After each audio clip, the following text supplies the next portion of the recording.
Hello fellow cyclists, today we're exploring a big question in our cycling world, clinches versus tubeless tire. Now I have been reading both types of tires over 4,000 kilometers in the past year to share some real world experience with you. Now these tires might look very similar at first glance, but they have distinctive differences. So let's dive in to see what set them really apart.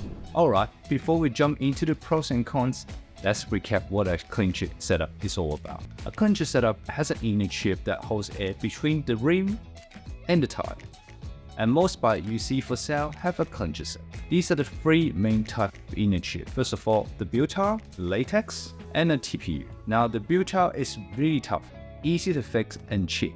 Latex has a really low rolling resistance, but can be very tricky to set up. By the way, they lose air over the time as well. And TPU struck a good balance. They roll well enough, they're easy to set up, and they hold pressure well. Now, most cyclists are choosing the cheaper inner chips from the Chinese brand, and I also made a video about the TPU, so you can check out the video and come back to this comparison later on. Now, let's talk about the pros for the clincher setup. Firstly, they're really easy to set up. You can find replacement chip in almost every single bike shop. If you need to change your chip on the roadside, it is that easy. It usually takes about 10 minutes tops. You can also carry a patch kit, and it is to patch it if you don't have a spare chip around. Secondly, clincher setup can be lighter with an ultra-light TPU or latex chip, and then with a lighter rim tape and no sealing involved in the setup. Thirdly, in terms of the cost, clincher tires are usually cost less. So for example, the GP 5000 tire gives great performance and is about 30 to 40% cheaper than its tubeless counterpart. Now for the cons, but really if I'm being picky, I can come up with two major disadvantages. First, some of the TPU and latex chips might not work well with rim brakes, especially for the long downhill descent because of the heat buildup on the rims. So be sure to check this manufacturer specification. Personally, I never had any problem with this. Well, secondly, although the Chinese TPU chips are a lot cheaper, replacing them still costs us a bit of money, right? So is it better for the environment and for your wallet to try to fix them if they get damaged? I have been able to patch different kinds of chips without any major issue. Tubeless tire, as the name suggests, doesn't really require any chip. They keep the air in with the design in conjunction with a special liquid seal, and they became very popular in the mountain bike and now slowly making their way to road bikes too. So now let's start with the weakness of this tubeless setup. And brace yourself, it is quite a list. Well, firstly, you will need some few extra items and equipment, such as these type of special valve, a liquid sealant, tubeless specific tires, and if your rims are not tubeless ready, you must reapply a different rim tape. You also need a new equipment such as the overdrive pump. Sometimes they are called tubeless inflator or a CO2 inflator to get the tires seated on the rim securely. Secondly, the tubeless tire can't handle very high pressure. In my experience, they work best at about 80 psi or lower. So it is far safer to use tires such as 28 or 30C or wider. If you use a narrow tire such as 23 or 25, you might lose too much air pressure even when the tires sink. So if your bike can't fit the tires of 28 or wider, tubeless tire might not be an option for you. Thirdly, tubeless tire really need to be made really well in order for it to work and hold it airtight. And in the current supply, the quality is a bit of inconsistency, so some might need extra sealant to stay airtight. So for example, this set of Michelin Power Cup, I used it about 100mm to seal it up, but the Swellball Pro one, I only put in 40 to do the same thing. So figure it out yourself. 4. Speaking of sealant, they will dry up over time.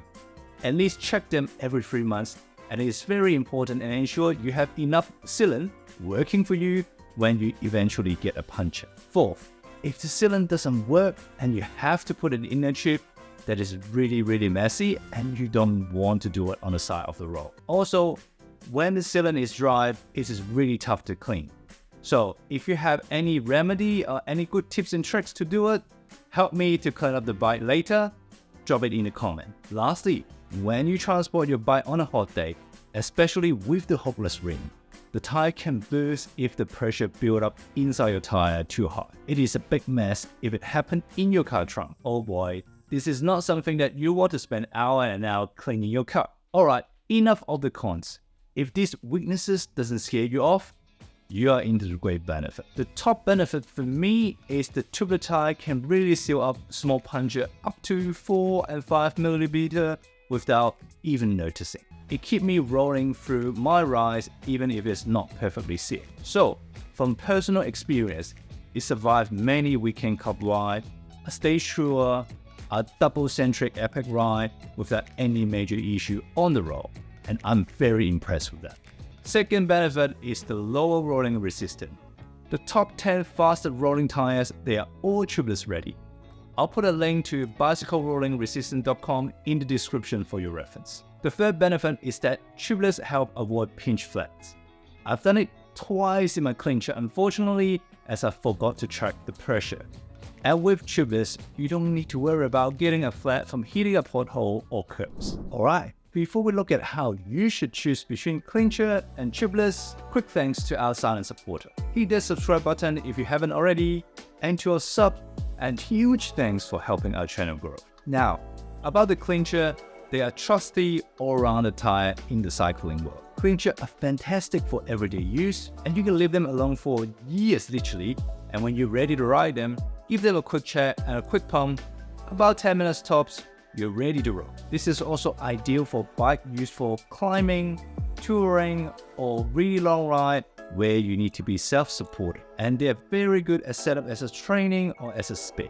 Now, switching to tubeless tire. Let's see why they are worth considering. The main reason for tubeless is for racing and events. If you have to change tire during a race, you're likely to lose time unless you're like a pro with a team car carrying a spare wheel behind you. They are very good as winter riding as well, as they can fix small puncture from the road debris. Now the thing is, the tubeless, they really more gear, equipment, and know how to set it up correctly. They're not perfect and they're not for everyone. So for example, I have 5 bikes at home, with 2 of them set up tubeless and 3 of them with clincher. It is all about what suits you the best. So, what tire setup do you use?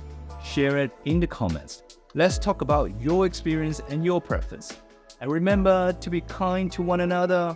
We are all part of this great cycling community. And thanks for watching. Remember, this is not about the best setup, but this is about what's best for you. So, ride safe, stay amazing. See you until next time.